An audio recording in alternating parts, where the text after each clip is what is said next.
अस्सलाम my YouTube family, कैसे हैं आप सब। उम्मीद करती हूँ आप सब ठीक ठाक होंगे, खैर खैरियत के साथ होंगे और मैं भी बिल्कुल ठीक हूँ।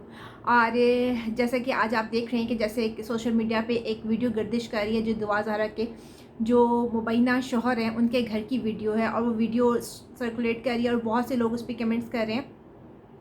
और मेरा नहीं ख्याल कि वो वीडियो में कुछ ऐसा है कि जिसमें कोई बुराई हो, क्योंकि अगर आप एक सोशल प्लेटफॉर्म पे आते हो, लोगों को इंटरव्यूज़ देते हो, तो दूसरे जर्नलिस्ट का भी हक होता है, वो भी चाहते हैं हम भी आपका इंटरव्यू लें। आप अपने सिलेक्टिव पसंदीदा बंदों को इंटरव्यू दे देते हैं, उसके बाद जी दूसरों का कोई हक नहीं होता। अगले बंदे जर्नलिस्ट जो से होते हैं ना, वो हकाइक तक पहुँचते हैं। जैसे कि अगर देखा जाए दुआ ज़हरा के केस में, दुआ ज़हरा के घर, उनके घर में, उनके कारी साहब के पास, उनके स्कूल में, पता नहीं कहाँ कहाँ जाके फेक पीपल पकड़ के क्या रिपोर्टिंग करके आपके सामने पेश की गई है। और वो कैसे यूट्यूबर्स हैं आप सब जानते हैं, वो क्या सच बोल रहे हैं क्या नहीं, सबको अपने व्यूज़ की पड़ी हुई है। अगर एक सच्ची औरत, स्ट्रॉन्ग उज़्मा, अगर वो जाके हक सच की आवाज़ बुलंद करती है, माँ बाप का दुख समझते हुए, क्योंकि वो खुद एक माँ है, वो एक माँ बाप का दुख समझते हुए माँ बाप से मिल के आई है, उनका दुख उसने फील किया है, वो गई है और उसका वो जैसे कि आज उनकी वीडियो आई है, वो वाकई उनका कोई दिमाग तो ख़राब था नहीं ना कि केस इतना हाई प्रोफाइल है वो जाके अगवा करने लगेंगी। और वो वीडियो देख के लगता है नहीं कोई अगवा करने का सीन है, एक कहानी गढ़ी गई है, एक राई का पहाड़ बनाया गया है और वो हम सब के सामने है। जो पहले जो एक आप अभी मुझे समझ नहीं आती उन लोगों के जो बहुत ही माइनर तकबा है बट है वो, और वो लोग आके कहते हैं जी वो खुश हैं अपनी ज़िंदगी में और क्या मसला है, बच्ची ने पसंद की शादी की है। ये मेरा तो ख्याल है ये 100% वही लोग हैं जो मेरा जिसम मेरी मर्ज़ी को सपोर्ट करने वाले हैं। ये वो लोग नहीं हैं, ये इंसान नहीं है, ये इंसानों के रूप में भेड़िए मौजूद हैं जिनको हक सच नज़र नहीं आता, जिनको होने वाली ज़्यादतियाँ नज़र नहीं आती, जिनको माँ बाप का दुख नज़र नहीं आता। अगर एक बंदी गई है जाके उसने रिपोर्ट की है और उसने कुछ ऐसा काम नहीं किया, वो वीडियो में साफ पता चल रहा है, और वो भी पता चल रहा है दुआ ज़हरा, सब कहते हैं जी दुआ ज़हरा बहुत बुरी है, दुआ ज़हरा माँ बाप के ख़िलाफ़ बोल रही है। और वीडियो देख के अगर कोई भी देखता है वीडियो, एक बात को सीधा साधा समझ सकता है कि जब वो इंटरव्यूज़ के वक्त आती है वो बड़ी कॉन्फिडेंट होती है। जैसे कि कहा गया है, हमारी एक जो यूट्यूबर हैं, ठीक है, जो अपने आप को actor model third class YouTuber जो सी हमारी हैं, जो एक्टर मॉडल अपने आप को कहती फिरती हैं, उनकी तरफ से कहा गया है कि जी अगर आप दुआ ज़हरा से मिलेंगे ना, तो वो उसने 12 दफ़ा ये इंटरव्यूज़ में अपने बोला है कि अगर आप दुआ ज़हरा से मिलते हैं तो बहुत कॉन्फिडेंट लड़की है वो। आप देखिए, मैं तो मिलके खुद हैरान रह गई, आप मिलें तो सही उनसे। उन लोगों ने पूछा वो आपको इंटरव्यू देंगे, वो हमें क्या, हाँ वो उन पर डिपेंड करता है, उनका सीधा साधा उनका टारगेट है, जो उनकी पसंद के सवाल करेगा उनको इंटरव्यूज़ देंगे, जो हकाइक पे अपनी सवाल करेगा वो उनको इंटरव्यूज़ नहीं देंगे। एक बंदी जो हकाइक को सामने ला के रखा है, अब सब उसके ख़िलाफ़ हो गए हैं, वो भी धमकियाँ, वो बहुत माइनर सा तकबा है बट बुराई है। मतलब आप किसी की इज्जत नहीं करते, किसी फीमेल की इज्जत नहीं करते और आप उनको धमकियां दे रहे हो। और वो धमकियां अगर फॉर एग्जांपल अगर मैं सोचती हूँ, मैंने एक बात सोची कि अगर उस टाइम वो दुआ ज़हरा वगैरह घर पे मौजूद ना होते और लॉक होता और मालिक मकान बुलाते और कहते इधर रहते थे वो, तो इन लोगों ने उसको भी झुठला देना था। जैसे उन्होंने अपने कज़न को, अपने वो हफीज़ सेंटर वाले कज़न को, अपने दोस्त को और सबको झुठलाया है ना कि सब झूठे हैं, हमें तो कभी मिला भी नहीं इनसे, तो 100% उन्होंने इसको भी झुठला देना था, हम तो यहाँ पे रहे ही नहीं, यहाँ पे घर ही नहीं हमारा। वो उस वक्त वहाँ पे पाए गए तो उनकी चीखें सातवें आसमान तक निकली। ऐसे ही है जिस तरह किसी कुत्ते के दुम पे पाँव आ जाता है, वो चीखता है ना, तो बिल्कुल ये ऐसे ही चीख उठे हैं ये लोग। और माज़रत के साथ मैं ऐसी ज़ुबान यूज़ कर रही हूँ बट ये लोग डिज़र्व करते हैं ऐसी ज़ुबान। कहा जा रहा है जी आप मिडिल क्लास के बारे में बात कर रहे हैं, लोगों को समझ नहीं आती मेंटालिटी की, कि पूरी ये कहानी देखते हैं, एक नेगेटिव पॉइंट पकड़ के उस पर आवाज़ उठा देते हैं। ऐसे कई नेगेटिव लोग हैं, मुझे समझ नहीं आती क्या चाहते क्या हैं ये, कि एक बाप का दुख नज़र नहीं आ रहा कि क्या हुआ है बच्ची के साथ। बाप, वो उस बाप को सलाम है कि उसने हिम्मत नहीं हारी, इस दुनिया की बातों से उसने हिम्मत नहीं हारी, टूटा बिखरा अकेले में सबके सामने मजबूत चट्टान की तरह खड़ा रहा, हक सच की आवाज़ बुलंद करता रहा, क्योंकि बेटी उसने पैदा की थी, उसको पता था उसने कब पैदा किया, किस सन में वो पैदा हुई है। ये यूट्यूब पे आके कहते हैं जी उसकी उम्र इतनी है, इनसे ज़रा पूछा जाए कि क्या आपने पैदा किया जो आपको पता है कि ये इसकी उम्र इतनी है। अब जो गायनाकोलॉजिस्ट की रिपोर्ट पेश की गई, जब दुआ ज़हरा जिस हॉस्पिटल में पैदा हुई है, वो डॉक्टर्स के बयान दे रहे हैं कि जी ये बच्ची अब पैदा हुई है, अब आप इनके बारे में क्या कहेंगे, अब तो आपको सांप सूंघ गया है ना, ठीक है। बट मुझे उम्मीद है कि अभी भी आप अपनी जो बेहयाई की बातें ना उनसे बाज नहीं आएंगी और आप आके बात करेंगी, ठीक है। आपके लिए कहना है बहुत ईजी है कि जी मैं ये कहती हूँ, मैं फर्स्ट डे से मेरा मौक़िफ़ ये है कि दुआ ज़हरा ने एक काम, जायज़ काम नाजायज़ तरीके से किया है। मतलब जायज़ काम निकाह को नाजायज़ तरीके से मतलब भाग के किया। ये कहना बहुत आसान है, मैं इसको मुखालिफत करती हूँ। मुखालिफत मैडम आपके किसी भी व्लॉग में नज़र नहीं आती, आपके किसी भी स्टेटस में मुखालिफत नज़र नहीं आती। आप इसको फुल सपोर्ट कर रही हैं, और सपोर्ट आप सिर्फ पैसे के लिए, व्यूज़ के लिए कर रही हैं। Shame on you, shame on you कि आप ये सब कुछ एक पैसे के लिए कर रही। पैसा आज वह कहते हैं मुकाफ़ात अमल की बात करती हैं आप, तो क्या आपको क्या लगता है कि इसका मुकाफ़ात अमल आप पे नहीं आएगा? आप बात करती हैं जो इस्लाम की, कुरान की, आप हदीसात की बात करती हैं, क्या झूठा कुरान उठा के जो आपने बात की रिकॉर्डिंग मौजूद है सबके पास, आप क्या वो भूल के जब आपने कहा कि मैं मेहंदी कासमी साहब पे कोई बात नहीं करूंगी, मैं सिर्फ फेयर रिपोर्टिंग करूंगी, ये है आपकी fair reporting? Shame on you. क्या आपने झूठा कुरान उठाया? आप अपने झूठ के अंदर कुरान को लेकर आई हैं, उसके बाद आप कहती हैं जी मैं सच्ची हूँ, मैं सच्ची हूँ, बाकी सब झूठे हैं। वो कहते हैं ना, बचपन से सुनते आ रहे पेरेंट्स से अपने, कि जो जैसा होता है वो वैसा दूसरों को समझता है। तो ये बात बिल्कुल मुझे यहाँ पे बिल्कुल साफ नज़र आती है कि ये खुद झूठी है ना, तो इनको सारी दुनिया झूठी नज़र आती है। ये 4-5 लोग, इनके गैंग के जो हिस्से हैं ना, 4-5 लोग ये आके अपनी करें। और जो कहते नहीं, ऐसा नहीं होता हमेशा मेजॉरिटी है अथॉरिटी, तो मेजॉरिटी ये नहीं कह रही, हम कह रही, मैं शुरू से सच हक की बात कर रही हूँ कि बच्ची ने अपनी मर्जी, बच्ची की कहाँ से मर्जी? मुझे 100% कन्फर्म है, मैं मेहंदी साहब की बात से एग्री करती हूँ कि बच्ची को ब्लैकमेल किया जा रहा है और बच्ची प्रॉपर्ली ट्रैप हुई है। बच्ची को ट्रैप करके ही बच्ची को घर से निकाला गया। बच्ची अपनी मर्जी से घर से नहीं निकली। बच्चों से गलतियां हो जाती हैं, मैंने अपनी प्रीवियस व्लॉग्स में भी ये बात बताई है। मुझे जो लगता है उसमें यही लगता है कि ये बच्ची, इसकी कोई ऐसी चीज़ उनके हाथ लग गई थी, बच्चों से गलती हो गई, जब उसके साथ फ्रेंडशिप में थी, कुछ भी हो सकता है, ठीक है। उनके चीज़ हाथ में कोई ऐसी चीज़ लग गई थी जिसकी वजह से वो ब्लैकमेल होकर घर से उसको ट्रैप करके बाहर निकाला गया है।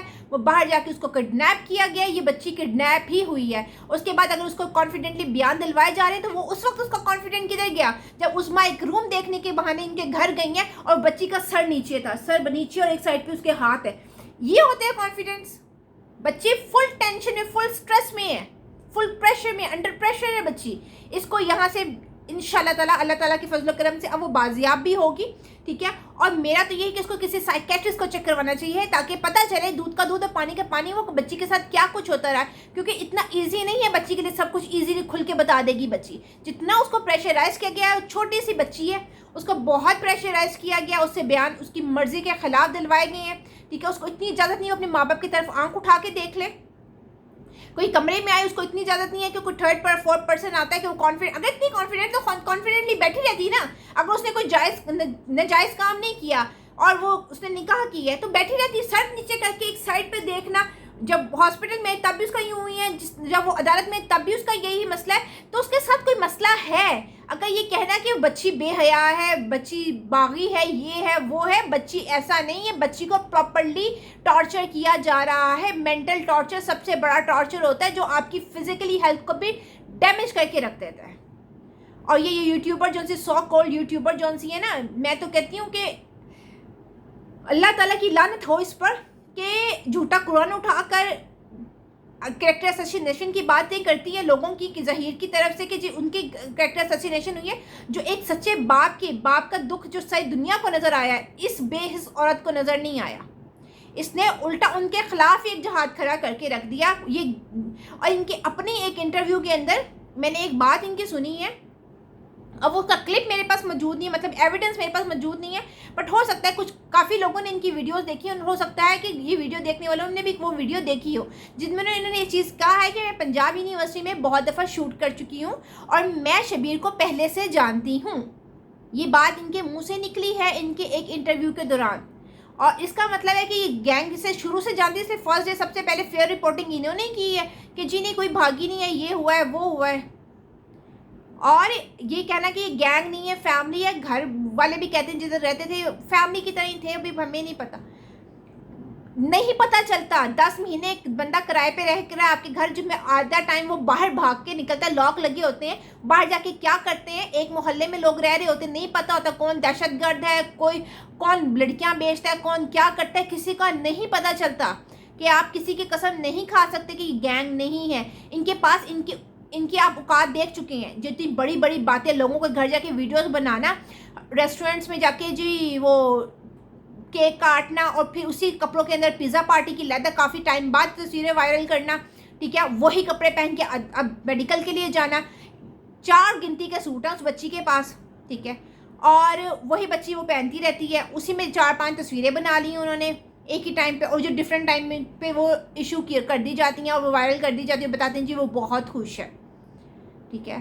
तो हो सकता है बच्ची हिम्मत हार के अपने हथियार डाल के बैठ गई हो, उसको उम्मीद ना हो कि मैं अब दोबारा जाऊंगी, तो अपने माँ बाप को मिस करती है। उस ने अपनी आंखों से देखा है, वो अपने माँ बाप को मिस करती है, अपने बहन भाइयों को, अपनी बहनों को मिस करती है वो। और अल्लाह पाक सबकी बेटियों को महफूज रखे ऐसे लोगों से।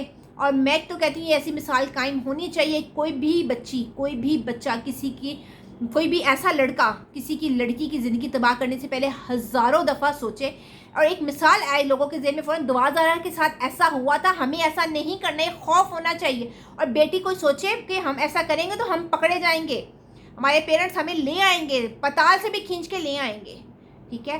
तो ये मिसाल रकम होनी चाहिए। लोग कहते हैं कि जी दुआ, अगर खुदा ना ख्वास्ता अब तो खैर सब कुछ अच्छा होता नज़र आ रहा है। जो पहले जो सूरत हाल थी कि अगर ऐसा हो जाता और मेहंदी साहब हार के बैठ जाते, लोगों ने कहना था वो बाप जितना जलील हुआ, ठीक है, सबके सामने इतनी चीखा पुकारा, उसकी किसी ने सुनी, तो हमारी बेटी गई, हम तो गरीब से लोग, हम क्या करें, हम तो चुप करके बैठ जाए। फिर ये चीज़ होनी थी। तो ये चीज़ हमें अपने माशरे में रोकनी है।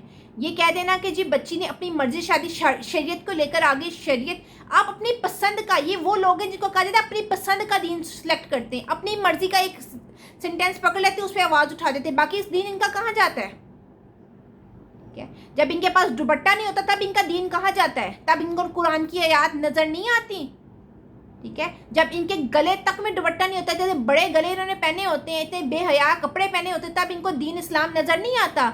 अपने वक्त मर्जी के वक्त में इनको कुरान भी नज़र आ जाता है, तब इनको कुरान की आयत भी नज़र आ जाती है, तब इनको हदीस भी याद आए, तब इनको शरीयत भी याद आ जाती है कि शरीयत हमारी ये कहती है जी बच्ची का निकाह जायज़ है। बच्ची का निकाह जायज़ उस वक्त होता है जब बाप ने अपनी बाप मुसलसल चीख खराब कहते हैं, स्ट्रेट वाली बन जाती है। बाप की क्या, आप ये पैगाम आवाम को दे रही हैं, ये पैगाम हमारी न्यू जनरेशन को दे रही हैं कि माँ बाप की वैल्यू ज़ीरो है। शरीयत कहती है कि जी आप अपनी शादी कर ले तो आपके स्ट्रेट आपकी वली बन जाती है। आप ये पैगाम करेंगे बच्चियों, तुम्हारी स्ट्रेट तुम्हारी वली बनेगी, तुम्हारे माँ बाप की ये औकात है, माँ बाप चीखते रहेंगे हमने कबूल नहीं किया तो वो शादी जायज़ है, ये आप पैगाम दे रही हैं।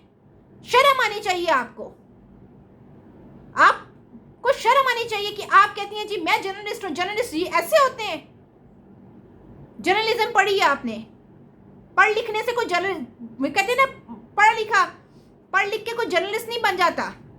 अगर आप इतनी जर्नलिस्ट होती ना तो आप जर्नलिज्म का प्रोफेशन अख्तियार करती है, यूट्यूब पे आकर चैनल बना के ना बोलना शुरू कर देती जी मैं जर्नलिस्ट हूं। अगर आप जर्नलिस्ट होती तो आप हमें कहीं पे नजर आती, ठीक है। मरासियात के चैनल पे आके आप बैठ के मरासियात का शो कर रही हैं और आप अपने आप को एक्टर कह रही हैं, अपने आप को होस्ट कह रही हैं, वहाँ पे आप मरासी बुना करती हैं और कहती हैं जी मैं जर्नलिस्ट हूँ। ये होता है जर्नलिज्म। आपने अपनी औकात दिखा दी कि आप उसी शो के काबिल ही हैं, उसके अलावा आप कुछ भी नहीं है। जर्नलिस्ट हैं आप। सबसे पहले एक हम इंसान हैं। जब आपके अंदर इंसानियत नहीं है, आप एक अच्छे इंसान नहीं है, तो आप कुछ भी हो, यू आर ज़ीरो।